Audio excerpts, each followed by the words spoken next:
जो मियां नवाज शरीफ साहब की जानिब से ये बात कही जा रही है कि एहतसाब कहीं और से कंट्रोल हो रहा है, सजा नहीं दी जा रही, सजा दिलवाई जा रही है,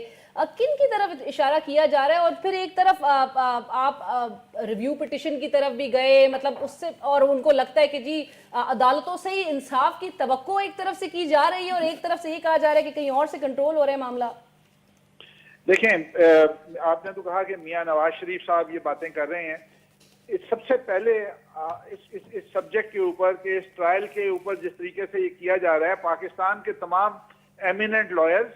और एक साबका अटॉर्नी जनरल और वो ऐसे लॉयर्स जो हमें सपोर्ट नहीं कर रहे थे, वो भी छोड़ के सिद्दीकी साहब वगैरह, वो इसके हमारे